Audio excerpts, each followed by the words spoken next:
On vient de le voir, l'impact du confinement général de la population est pris très au sérieux par les professionnels de santé mentale notamment. Pour aller un peu plus loin sur la question, nous sommes en ligne avec Jalil Benani, psychiatre et psychanalyste à Rabat. Bonjour à vous. Bonjour. Alors, se retrouver quasiment du jour au lendemain enfermé chez soi avec l'angoisse de contracter un virus mortel a évidemment des conséquences considérables sur l'état psychologique des Marocains. Quelles sont ces conséquences, Jalil Benani, conséquences à court terme et à long terme? Vous savez, d'abord, évidemment, je ne vous apprendrai rien en vous disant que tout le monde a peur, mais ces peurs, ce ne sont pas seulement les peurs de la maladie, parce que tout le monde essaie de savoir ce que c'est et comment ça se passe, mais c'est aussi la peur de l'inconnu dans laquelle tout le monde se trouve. Et ça, l'inconnu, c'est toujours quelque chose d'effrayant, d'angoissant, parce que ce qu'on connaît est plus rassurant. Alors, ce qu'on voit beaucoup, c'est par exemple ces obsessions maintenant du lavage, de la sortie, etc., des sorties que nous connaissons comme des phénomènes pathologiques et qui deviennent normales. Moi, je vois une jeune fille qui se lave beaucoup les mains quotidiennement en temps normal et qui me dit « maintenant, je suis normale ». Alors, vous voyez, il y a vraiment un bouleversement. Les autres conséquences, c'est aussi les séparations, comme vous le savez, avec les proches. Voilà, il y a des gens très proches de famille qui ne peuvent plus se voir. Il y a des petits-enfants qui ne peuvent plus voir les grands-parents. Donc, tout ça, c'est des choses douloureuses. Et aussi, une chose très très importante qui n'est pas là, qui a les deux aspects négatifs et positifs, mais qui est totalement nouvelle, c'est qu'on voit aujourd'hui des gens qui sont en même temps qu'ils sont éloignés, sont très proches. Vous voyez, ça c'est le paradoxe de la situation, c'est-à-dire qu'on a les situations individuelles intimes qui se lient et qui sont complètement accolées, superposées, juxtaposées aux situations collectives. Voilà, nous vivons des choses individuelles et à la fois des choses collectives.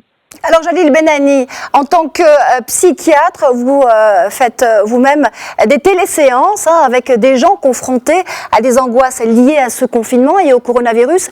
Quel est le rôle du psy? Quel est votre rôle dans cette société qui traverse une période inédite à tout point de vue? Oui, alors évidemment, les paniques sont évidemment maintenant très très étendues et nous devons être à l'écoute par tous les moyens, en inventant des moyens. Alors d'abord, il y a le paradoxe, c'est que des gens, si vous voulez, ont réellement besoin, mais annulent par exemple leur consultation. Donc on est obligé aussi de donner des conseils par téléphone, de les écouter, d'être en entente avec des pharmaciens pour que les pharmaciens soient aussi coopérants et qu'ils puissent, avec des WhatsApp, recevoir des ordonnances. Vous voyez, il y a des gens qui avaient, par exemple, je vous parlais des phobies, c'est-à-dire ce qu'on appelle, nous, les névroses. Il y a des névroses qui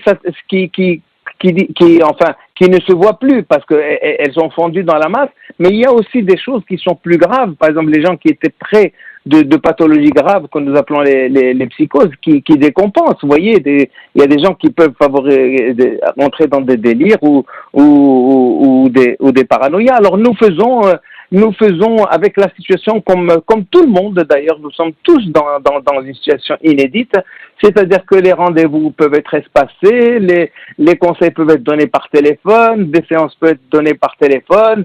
Donc à la fois, si vous voulez, nous voyons moins de monde, mais nous sommes très pris. On est dans une grande demande et je pense que le rôle du psy est...